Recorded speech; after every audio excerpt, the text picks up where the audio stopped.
2024 সালেই রাজনীতির ময়দানে পা দিয়েছেন তিনি। গত বছরে তৃণমূল কংগ্রেসে যোগ দিয়েই লোকসভা নির্বাচনে টিকিট পান।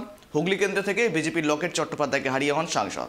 তারপর মাঝে মধ্যেই তাকে এলাকা, স্কুল, কলেজ পরিদর্শনে যেতে দেখা যায়। এদিন স্কুল পরিদর্শনে গিয়ে সোজা চলে গেলেন রান্নাঘরে। রচনা বন্দ্যোপাধ্যায় বছরের একদম শুরুতেই যান স্কুল, কলেজ পরিদর্শনে।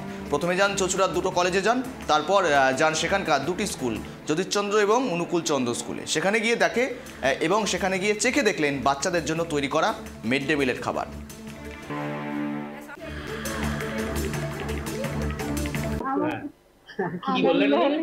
উনি বললেন খুব ভালো হয়েছে রান্না বান্না, ভাত তরকারি খেয়ে দেখলেন, খুব ভালো লাগলো খেয়ে। আমাদেরকে 10-এ 10 দিলেন।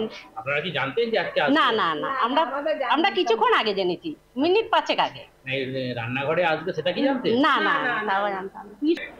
কোনোদিনও আসিনি, কোনোদিনও দেখিনি, আজকে দেখলাম, এলাম, খেলাম এবং খেয়ে ভীষণ ভালো লাগলো। যারা মিড ডে মিল আজকে এখানে বানায়, দারুণ বানায়। এই যে, আর বাকি দিদিরা কোথায়? হ্যাঁ, বাকি দিদিরাও আমি ধন্যবাদ জানালাম এত সুন্দর খাবার আয়োজন করার জন্য। দারুণ খেয়েছি আজকে, ফুলকপির ডালনা এবং ভাত।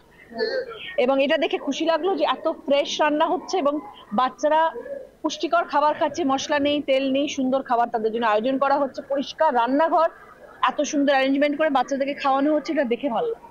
এর আগে যিনি সাংসদ ছিলেন তিনি বারবার অভিযোগ করতেন যে মিড ডে মিল নাকি তৃণমূল সরকার ভালো করে খাওয়ায়। তা আজকে আমিও তো সংসদে এসেছি, আমি এই কথাটা বললাম যে ভীষণ ভালো রান্না হচ্ছে এবং আমি নিজে ওই জন্য খেলাম।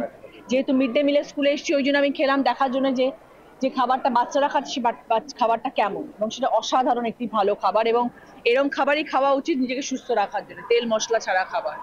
স্কুল কর্তৃপক্ষকে আগাম জানিয়ে ঢাকঢোল বাজিয়ে সাংবাদিকদের সঙ্গে নিয়ে যদি স্কুলে ভিজিট করে সাংসদ, তবে তো সেই স্কুলের মিড ডে মিলের খাবার এর গুণমান শুধু পুষ্টিগত হবে না, সেই স্কুলের ওই দিনের খাবার বাচ্চারা খেয়ে সুপারম্যান শক্তিমান হয়ে যাবে।